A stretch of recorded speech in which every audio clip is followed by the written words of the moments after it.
I think one of our challenges, if anything, was because we had so much success early, like that meant that we were like immediately in the thick of it. We didn't have as much time to go and like prepare and build other sort of infrastructure. That's okay. That's like you deal with that. Since now we sort of have spent, years building out a full platform that handles human interactions and AI interactions and everything in between. At this point, it's sort of so exciting for me because instead of saying, oh yeah, we can only do this piece of what you need us to do, we now can say we do everything. So are you a scaling SaaS founder? Ready to make the leap from leading a team to leading an organization? Join us each week as we refill your think tank with actionable tips and strategies from great business minds you know and those who don't know yet. This is SaaS Fuel with your host, 5-time entrepreneur, SaaS founder, and globetrotting adventurer, Jeff Maines. Welcome back to the SaaS Fuel podcast, where Siri has better boundaries than most humans. She'll ignore you completely unless you say her name first. I'm your host, Jeff Maines. I help B2B SaaS founders like you grow from traction to scale. Here, growth is more than just numbers. It's about crafting a future-proof company, premium valuation, and leaders who build a business of significance while living epic, adventurous lives. Imagine a world where your voice isn't just a way to speak, it's a tool that powers your business, drives customer engagement, and streamlines decision making. No, this isn't just science fiction, it's the transformative power of voice AI. And it's rewriting the rules of how we interact with technology, our customers, and even each other. Today, we're diving into the ways voice AI is becoming the ultimate co pilot for businesses, from automating customer support to improving accessibility. And this tech is going far beyond the "Hey Siri" and "Alexa, play my workout playlist" basics. We'll uncover how businesses are leveraging conversational AI to craft seamless, human like interactions at scale, saving time, building loyalty, and redefining what's possible. Hey, Alexa, stop playing that.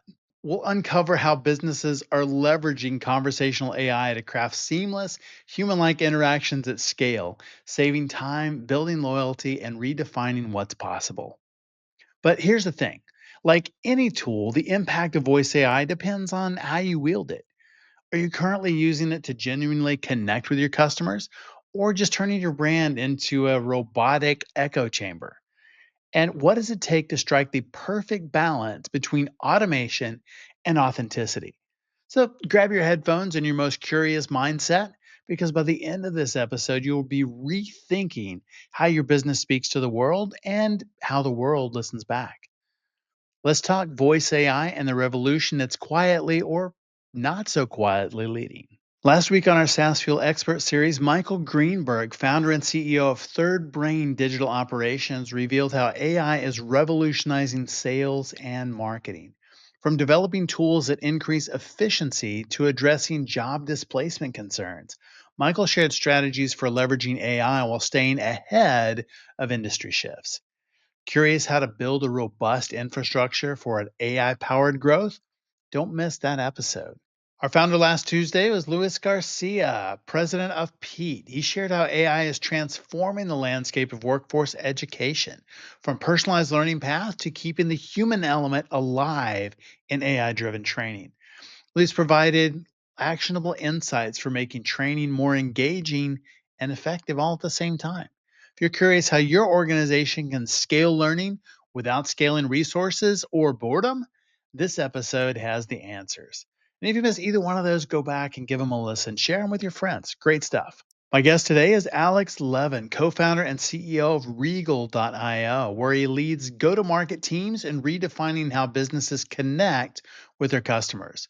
With a background in growth and marketing at Handy and Angie, Alex has built a reputation for leveraging technology to drive engagement and efficiency. Welcome someone at the forefront of voice AI innovation, Alex Levin. Hey, Alex, welcome to SaaS Fuel. thank you for having me.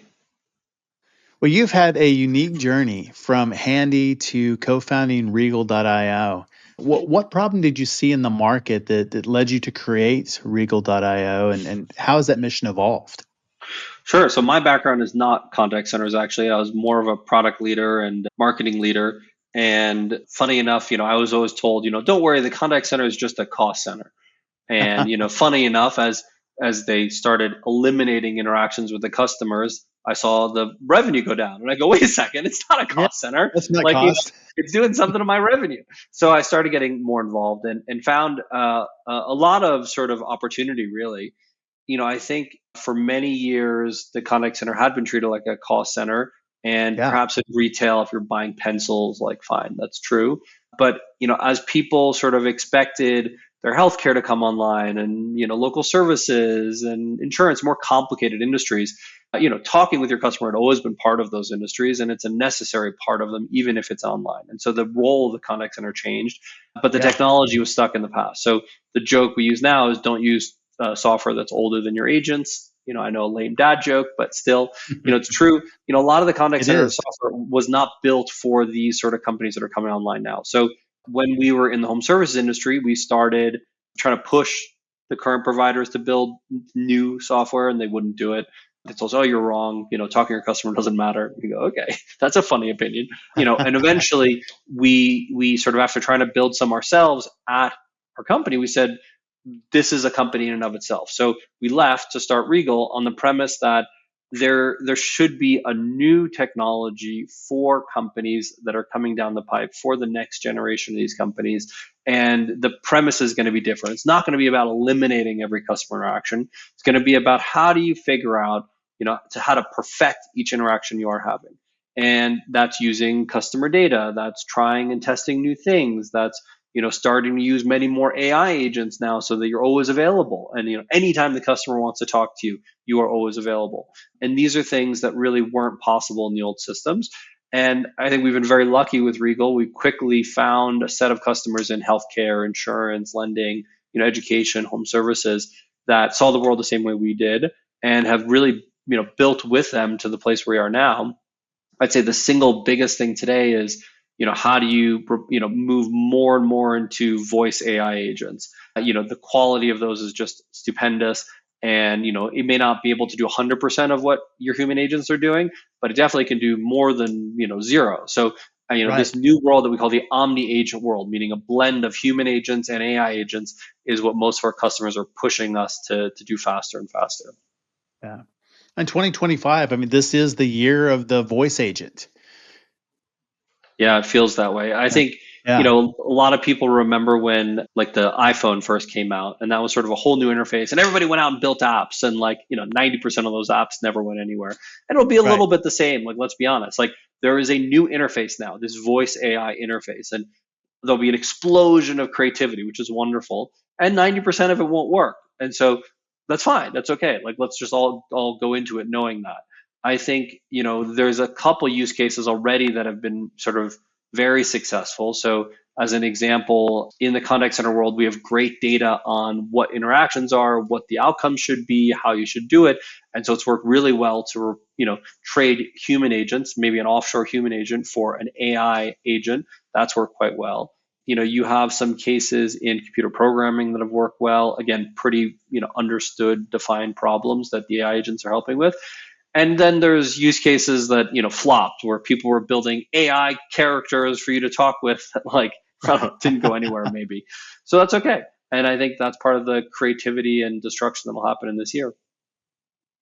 Yeah. I think it's always interesting, new technology and use cases and things that people try. I remember it was just really kind of cutting edge, probably 3 or 4 or 5 years ago, where somebody had one of the cartoon agents or cartoon bots, and they expected people to interact and talk, and it was still mostly decision tree based, but still, I mean, there was some intelligence there. Yeah. But it was really, really interesting, just technology and people looking like, here's a use case that may or may not work, Yeah, I mean, and so the putting them out crazy there. thing is the companies that got into this more than 1 year ago are all on the wrong tech stack. And it's crazy to say that. Remember when everyone was talking about natural language processing, NLP, Yeah, and how they were going to use that to improve decision trees and make better bots and blah blah blah. And now they rebranded all that AI, but it's not. It's still on that old technology stack, and it just does not work. The big innovation, right, is these new LLMs that have, they've invested billions and billions of dollars in creating these models that are much higher quality, and we can use Right. them effectively for free. I mean, yes, there's a cost, but we're not spending billions of dollars on it. And, that technology is enabling us to, instead of having a deterministic bot get on with you with maybe a little bit of intelligence, a little natural language processing, truly have a conversation with you and, react. So like we talk about mirroring. So how do you mirror the human? Handle interruptions, handle very unstructured sort of things that customers saying like, well, do I want to do this? I'm not sure. I don't understand.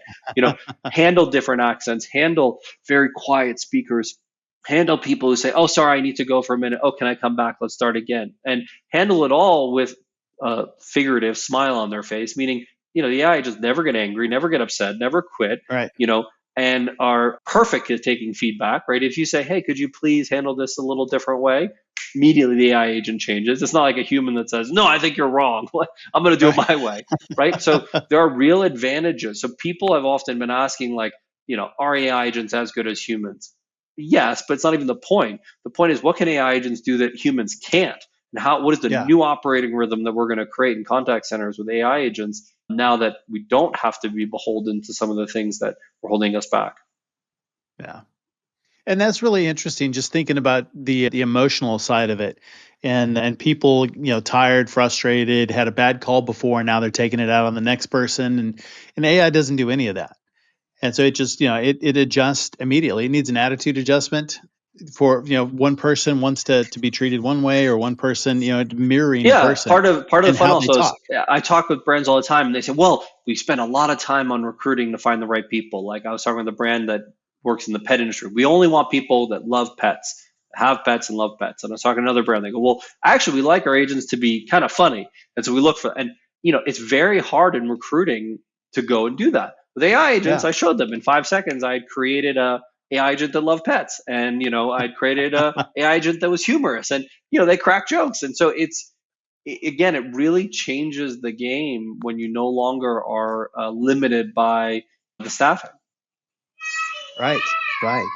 And now you can have somebody that loves pets and is funny and can be If yeah, serious and can if be you want, empathetic. yeah, or to your point, that can change in every conversation. Like the conversation you're Right. having with a married Chiefs fan who owns their home, that could be very different than a renter in New York City who doesn't have any kids. So you can have very different kinds of conversations, different agents for each. Yeah. And might also be a sad Jets fan. Would that be? Yeah, we don't want to talk to Jets fans. Like we'll just hang up and I'm kidding. Uh, that's rough. It's been a rough season for a lot of fans this year, Yeah, and great season for some others. So yeah. it's always interesting, NFL. Well, scaling a SaaS business always brings unexpected challenges. It's not like you just rolled out of bed, had voice agents, and found this great market niche. What are some of the biggest hurdles you faced when scaling Regal, and how did you navigate them? Yeah, so to what I said, we were quite lucky from the beginning. We had some products that uh, you know took off quickly, and so even when we didn't have a full end-to-end platform doing everything for our customers, we had some good products that proved to be quite valuable. I think one of our challenges, if anything, was because we had so much success early, like that meant that we were like immediately in the thick of it. We didn't have as much time to go and like prepare and build other sort of infrastructure. And, that's okay. That's like you deal with that. Since now we sort of have spent, years building out a full platform that handles human, interactions and AI interactions and everything in between. At this point, it's sort of so exciting for me because instead of saying, oh, yeah, we can only do this piece of what you need us to do, we now can say we do everything. So that sort of, in the contact center industry, that product development is really important. And we've been able to really not just catch up, but really innovate beyond what's possible for other platforms. I'd say another piece that's been really unusual in this sort of period has been pricing. I'd say our pricing we is something where we wanted to innovate more, and in the end I'd say we largely mirrored current pricing in the industry. We're like seat-based pricing for humans for a long time, just because that's just how customers thought of it. And if we introduced really radical pricing, it's not how customers thought of it. Now with AI agents, we've had the opportunity to really introduce quite radical, like variable pricing, meaning you're only paying for what you're using. You no longer are paying seat-based pricing. You're not paying SaaS pricing. It's truly consumption-based pricing. And I think customers have been getting it and have been, embracing it or excited by it because it's changing the way they look at their their technology costs in the contact center. It's no longer, hey, I need to pay some contact center $1 million a year, some contact center software company $1 million a year, no matter whether I use it or not. It's, Right. well, I pay for performance, basically. I pay, if I use it and I get something good out of it. That was really, really smart. I like it when the pricing model is really aligned with the customer objectives. I think those Yeah. are just fantastic because everybody wins. Because either you both win together, or you figure it out Yeah, and you and solve the problem. what we've done, I think that is a little bit innovative in this industry is instead of in the contact center software industry, you used to like your software providers would say, well, how many seats are you committing to? And like you Yeah. were required to commit to a number of seats. We don't do that. We allow them to pay for what they use, and then if customers want, they can commit to a dollar amount. And that dollar amount could be used in any of our products. But what it does is if they know they're going to spend $1 million with us, they can commit to $1 million and get better pricing. So the Sure. mechanism to get better pricing is basically to help, to your point on sort of working together, help us forecast. If you're going to tell us you're going to spend $1 million, we'll go and make sure that you get better pricing. If you want it completely variable, fine, but your pricing isn't going to be as good. And so there's a Sure. cost to having a little bit more flexibility in what you're using. And I think that sort of innovation has been quite, well accepted by customers. Yeah. That's good. Well, fundraising is a significant milestone in the SaaS world. You've done a couple of different rounds. And what strategies or advice would you have for founders looking to secure funding in today's environment? Sure. I mean, the first advice that I give and everyone gives is, not everyone should raise money. Unless Yeah. this is a very specific type of business that is going to be well suited to VC funding. Don't get fooled into raising VC funding just because your friends did or just because somebody offers you money. It's like, oh, somebody offered me money, I should take it. No. Decide yourself first if this is the right kind of Yeah. business. And so, what is the right kind of business? Well, first of all, one that you believe in. And so, before you raise money, spend some time like deciding whether you really want to spend 5 or 10 years of your life in this. Because if you don't, like, don't raise. This is not a temporary relationship. If you raise money, you're in a marriage, at least a 10-year Yeah. marriage. So make sure it's something you want to do. Two, make sure it's the type of business where spending money up front in research, in innovation, will then pay back in the long run with very high margins or very good payback, let's say. So, software is the perfect example where you spend a lot of time doing R&D and you build a custom thing that no one else has and it's very special. And then when you sell it, the cost of each incremental unit is very low, so you're able to pay that back. That's a great Right. model. If you have a model where you're selling widgets at a 10% margin and there's not much cost of whatever innovation up front, and you just want the money to burn money forever, that's not a great reason to have, VC funding. So make sure you're sort of in the right kind of business and the right mindset. From there, I'd say the biggest mistake that everybody's made, and I see new folks make all the time, is they kind of haphazardly contact some investors, and then they spend their time trying to convince investors to invest in this thing. And it's not really the most effective way. The most effective way is to Yeah. find the investors in the market that already believe in the thing you're doing. And these days, investors are on Twitter or X, they're on LinkedIn, they're everywhere talking about what they care about. So find the people that believe, trucking is the future or AI is the future or whatever, so that they're already in the right mind space. And all that investors deciding when they talk with you is, do I believe that this team is the one that's going to execute against this idea? That's a Right. great conversation to be having with an investor. But what you don't want to be having is, calling some investor who's going, well, I don't believe trucking is the future, and you're trying to convince them trucking is the future. So, Right. 90% of the time that's going to go badly, and it's a waste of your time in there. So do the research, find the right people, and whether you cold email them or you get a warm introduction, like you can now get to those people.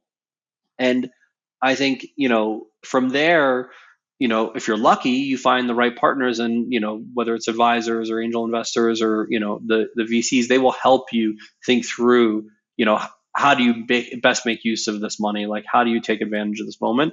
Because it's again, once you're raising VC money, it's not to operate like every other company, right? Right. That's not why you're raising. You're raising it to go and try very quickly to prove out some hypotheses and see whether you're right or not.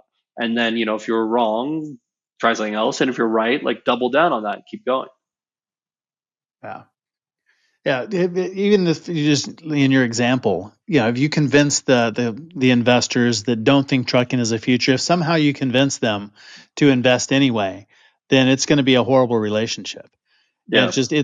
it's doomed from the start. So I think having the right partners, just like you're saying, is absolutely critical. And this one of the most important decisions you can make if you decide to raise is who that is, and it's not just the biggest dollars, because sometimes you can get bigger dollars with somebody that it will be a terrible relationship. Yeah. Yeah. Like you Yeah. said, And 10 years is a long time. yeah. And it really is that, if you're not ready to go spend that time period, in the business with investors, it's not the right business, not the right investors. Yeah. Yeah. So what does your target market look like, or marketing? You had a couple of industries. Did you stick with those? Did you expand out? And how do you adjust your go-to-market strategy for different industries or segments? Yeah, from the beginning, we wanted to be in these sort of higher consideration industries, healthcare, insurance, lending, home services, and it kind of worked in a few. We decided to be horizontal, meaning to be across those industries and not to be industry specific. If anything, that's the decision that I struggle with the most, even today, where we do have customers across all of them. There is a logic to really focusing on one industry, building deeper into that industry, more specific use cases, more specific integrations. All the labels in the product are right, for that specific Yeah. industry. And I think that if anything, like that's been the hardest thing to hold true to, like, hey, we really think we can be this horizontal solution, because every now and again we'll be in a deal and there'll be somebody that says, oh, but there's this like specific person that only does it for this industry, like, are they better because they only do it for this industry?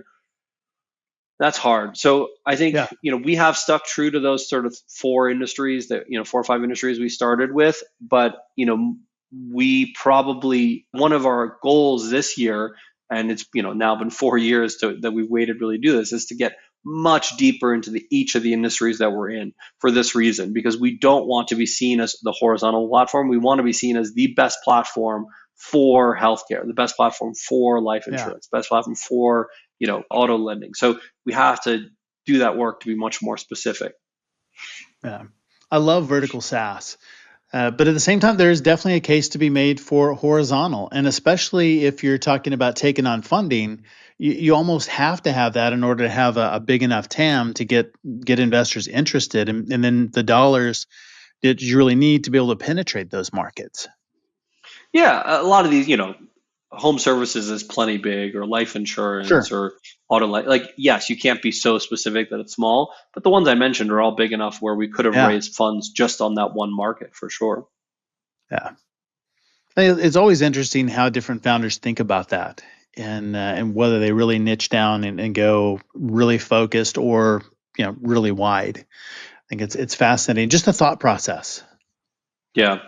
Yeah. The mechanisms are the same in all of them. That's what's so fascinating. The actual technology isn't any different. It's really the Yeah. marketing and the messaging and the labeling and the use cases and the expertise internally that is very different by industry. And so that's what helps customers believe that you are the right solution for them. So it's, even if the technology is identical across the industries, like those real differentiation in the go to market by segment. Well, one of the taglines that Regal uses is about treating customers like royalty, which I think is absolutely brilliant. If there's a marketing campaign that we need in the world today, yeah, that's probably it. Yeah. Where automation can sometimes feel really impersonal, but you're using it really to drive personalization and provide a better experience. How do you balance those two, the automation and the personalization? Yeah, I think you're exactly right. Is most contact centers, saw their job as using automation to treat everybody the same at huge scale. And that was Yeah. the theory, is like it's going to be really efficient, and like we're going to do it at a huge scale, and it's going to be very cheap. And look, there are some industries like retail where that may work, but in life insurance, for instance, where the current way of doing things is like somebody, life insurance agent going to the Lions Club meeting you, knowing that you just had a kid, coming over into your dining room and explaining why life insurance is important if you just had a kid, and then helping find the right policy. If that's the current way of doing things, it's not okay if the online way is just, oh, I'm going to sell you the same life insurance policy as everyone else, no matter what's going on. Right. Like, that doesn't work.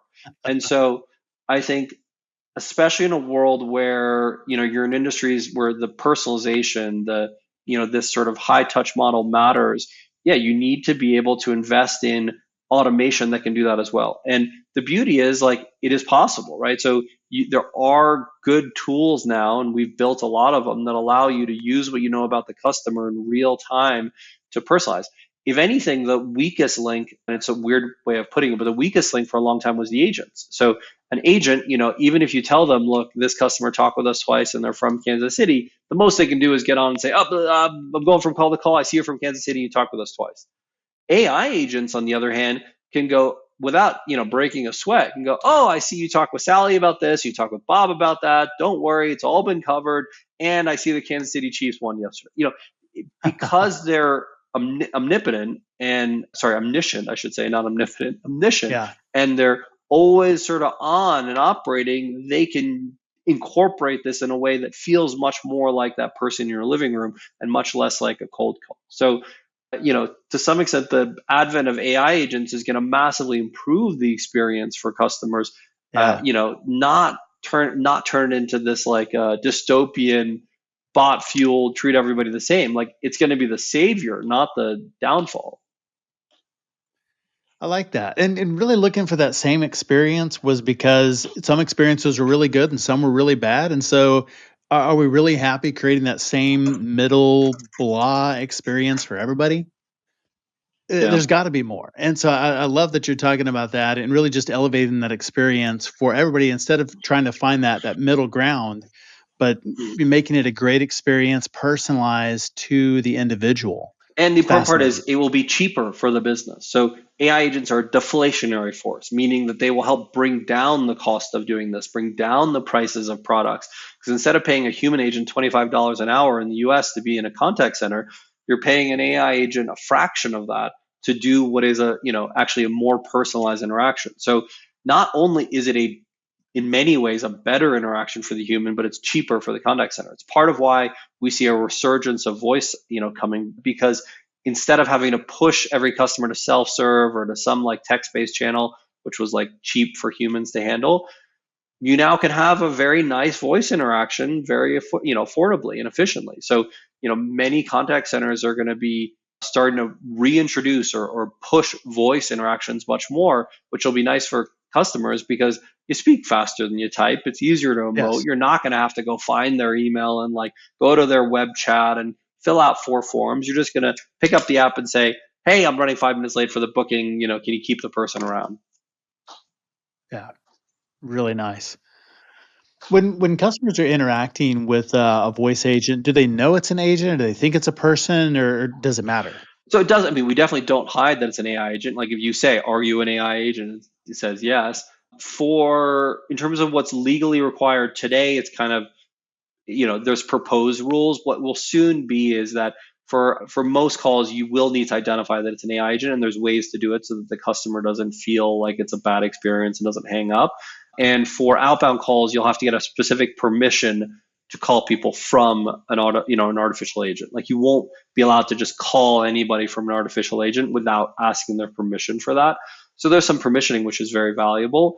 But in terms of whether you'll actually know or not, I think there are certainly ways to tell. There are edge cases where you can figure it out, but Sure. a lot of times, like we'll create demos and people send it to their family members and they won't be able to tell it's any different than a normal contact center agent. There's again, unless they come across one of those edge cases where okay, it's a little obvious there's something a little different there. Right. Right. I think that's really interesting, especially right now. Maybe a little bit of curiosity about having that interaction, so people may want to engage with a virtual agent instead of a human, just Yeah. to see what the experience is like. The biggest problem is that there are so many companies that have put deterministic bots or these IVRs, live where Right. it is terrible. And I always pick on Amtrak for fun. I love Amtrak, but I like to pick on them. Where you call them and you go, I'd like X, and they go, Well, how about why? They just like are terrible. And you're just like yelling at it, give me a human, give me a human. And Yeah. like that's given everybody a bad taste. And so it's important to almost say, like, this is a Regal agent. Like, this is not a regular deterministic bot. Like, ask me anything. And once people get used to that, what'll be interesting is like there'll be some brands that offer worse agents, some brands that offer better agents. As a customer, like I kind of want to, I'd be willing to pay to make sure whoever I call, they have a certain level of quality. Like I would be willing to pay some amount per year so that whatever brand I go to, it's always available. They know everything about the brand and it's the highest quality AI agent, not some crappy bot that's, doing the interaction with me. Right. How that mechanism is going to work, I don't know yet, but I think we will get there where consumers will have choice around the quality of the customer support. It's come so far so fast, and it's getting, I think, exponentially better every month. Yeah. Yeah, it is part of what's fun for us is, there's every month a new innovation, different LLM providers, different voice providers, different, conversation intelligence things, different learnings we have that we're using to constantly improve, what we're offering our customers. And our customers all of a sudden go, oh, that got much better. And we go, yeah, like we, did this thing. And, part of our job is to then work with customers on, oh, we have this new innovation that we can do. So let's go after this new use case that wasn't possible before. And it's our job to make sure we're educating them on which use cases are the ones they should focus on first. Ready to future proof your company and scale to new heights? Dive into the ultimate resource designed just for SaaS founders and C suite executives. Champion Leadership Group gives you an unfair advantage in scaling up revenue and outwitting competitors. Imagine solving your biggest scaling headaches and hitting 5, 10, 20 million ARR and beyond with ease. We take away the guesswork and the grunt work and replace it with framework by supporting you with our on demand fractional C suite team, a powerful operating system built into software, and a thriving community of fellow scaling SaaS founders. That's how we make it happen. If you're stuck at your current revenue level, this is your ticket out. Feel like your company is the world's best kept secret? We amplify your success. And hey, if you're already crushing it but too busy to breathe, we got your back. We'll free up 20% of your time in the first month. Now is the time to upgrade from traction to scale. If you're ready to work smarter and not just grind harder, schedule a 10-minute growth brainstorm. Completely free, not a sales call. You can't buy anything on there. And we will pinpoint the number one thing blocking revenue. Visit championleadership.com. That's where leaders evolve and companies transform.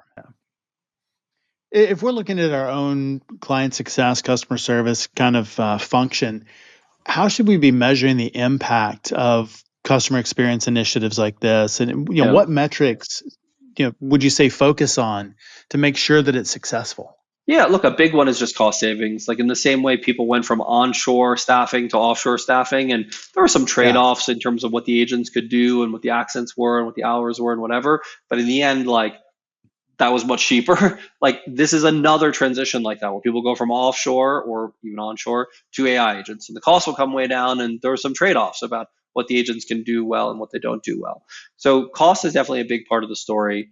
I do think like the other piece is, everybody looks at things like average time to answer a call, or Sure. what percentage of calls you answer in X time. And I think across the industry, it's like only half of calls get answered, half of inbound calls get answered, which is crazy. Wow.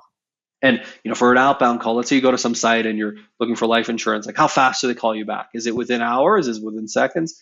AI agents should make it so that hold times are for the old times, so to speak, like that goes away entirely. And so from a customer satisfaction, just eliminating that wait is a huge deal. Forget even Yes. whether the agent like knows more than a human agent. AI agents will completely eliminate the wait time.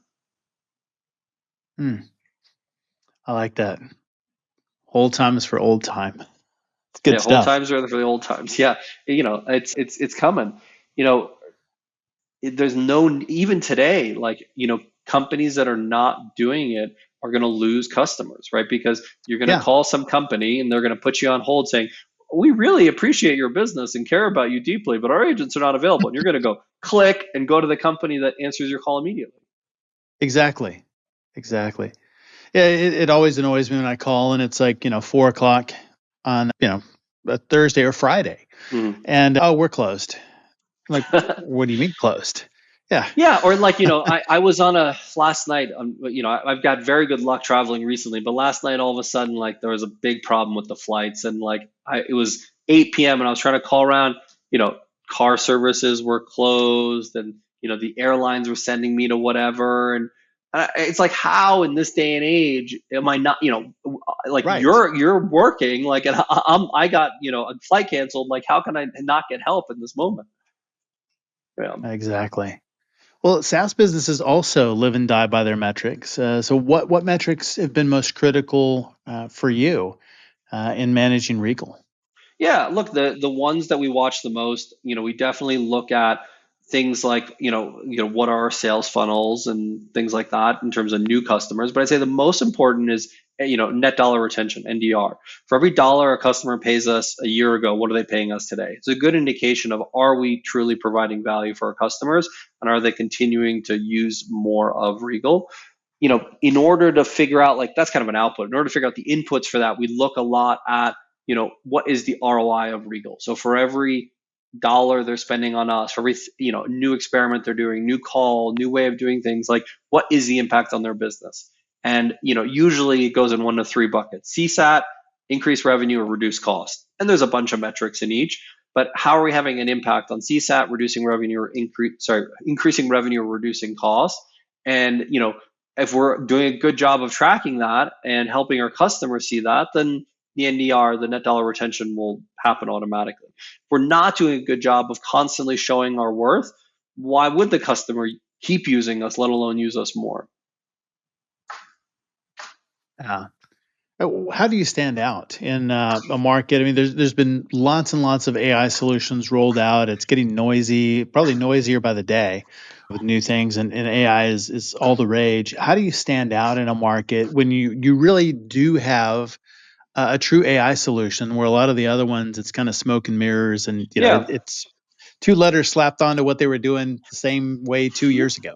So even pre-AI, let's say, contact center software has been a very boring industry where they've always had the same story. And so we intentionally went out and built a more exciting brand, and, found customers that wanted to be involved in that sort of more exciting story, that we could drive revenue, really help customer experiences, do things in a different way.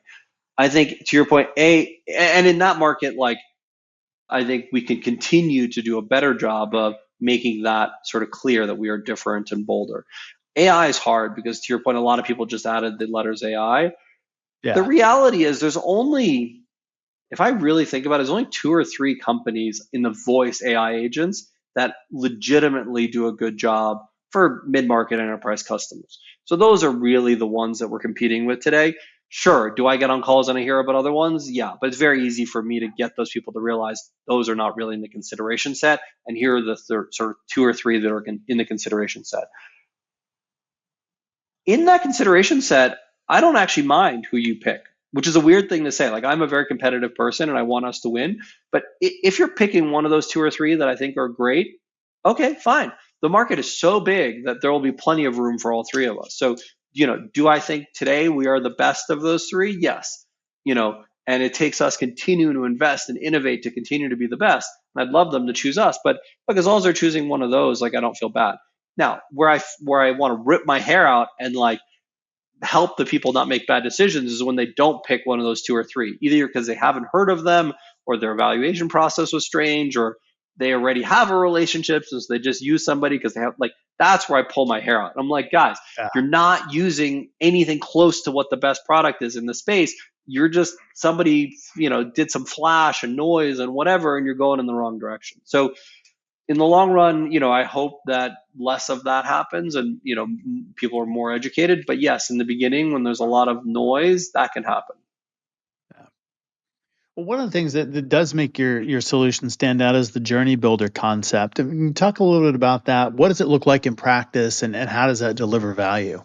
Sure. So historically, to what we talked about, let's say it was an outbound call. So let's say every time a lead came in, you wanted to call somebody. The way the old systems works is they literally have a menu that pop up, and they say, how many times you want to call this person and for how many days?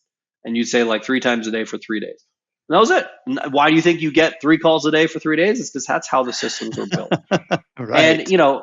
no one is saying, like, that that's the best way to call people. but it's how the systems work. So instead, what a journey builder does, and this was actually an innovation originally in marketing technology, we were not the ones who came up with it originally. We've just brought it into the contact center environment. But in marketing, they realized, well, no, we shouldn't just randomly email people. Like when they go to the site and they put certain things in their basket, we should send them an abandoned cart email that has the exact things in their basket. And then, if they come back to the site 3 days later, we should do something because of that. So each email in marketing is highly personalized based on what you know about the customer, the send time, the content, the subject line, all this stuff. So we brought that technology into the contact center to allow similar thinking. So what channel do you reach out in? When do you reach out? What do you say? What do you do next? And the answer rates, the on-call conversion rates, the average value per customer all go up. So as an example, like SoFi is a customer where they, I think, doubled almost the answer rate. They increased the conversion 10 or 15% on the actual calls, and they led to actually higher value customers by moving from call 3 times a day for 3 days to the Regal Journey Builder. So there are massive improvements for these customers that are going to lean into that way of thinking. Flip it for a second and think about it from the customer perspective. Customers don't want a brand to spam them 3 times a day, right? That's not what a Right. customer wants. Customers want brands who think through, how do I, as a customer, want to be engaged? What channel, when, why? And where brands can meet the customer and engage them in the way the customer expects to be engaged, they'll be much more successful in the long run. No, that's absolutely right. It's really easy to look at it from our perspective and much more difficult to look at it from the customer perspective. But that's what Yeah, we have to do to be successful. Another big thing that's coming out of sort of working with larger and larger customers is many of them today feel kidnapped by their current contact center software because they feel like they can't make changes. Because if they make a change, it might break and then everything's going to go down and like they're going to get fired. So Yeah. they literally have a million ideas of what they'd like to do differently, but don't do it because they're too worried it'll break something. So part of the value of the Journey Builder and our other tools is that it allows drag and drop, self-serve ability to adapt and change and build a culture of continuous improvement internally by, sort of bringing new tools to bear. So instead of people worried, am I going to break this? They finally have a tool that lets them try new things very quickly and see what works and what doesn't. So that is what ultimately drives real innovation. It's not like we're going to have all the best ideas. Many of the times the best ideas come from the teams themselves, but they need the tools that are going to allow them to test them and prove out that it drives a better customer experience. And Regal does that quite well. I like that. And it really is. It's about creating that experience for the end users, and in doing that, seeing the world through their eyes, and thinking about how they want to experience it. So good. Well, where can we learn more about you and about Regal online? Sure. So, you can always go to regal.ai, or you can email me at hello@regal.ai. If you're currently, in a contact center, in a higher consideration industry, we'd love to hear from you. Always happy just to trade notes or be helpful however we can. Outstanding. We'll make sure and link all of that in the show notes. And Alex, so great to talk with you today. Thanks for being on SaaS Fuel. Thank you for having me. Thanks again, Alex, for coming on the show and sharing your journey and insights. You can learn more about Alex and Regal at regal.io. As always, all links, highlights, resources, and full show notes are available at saasfuel.com. And be sure to check out our YouTube channel as well. It's at Champion Leadership.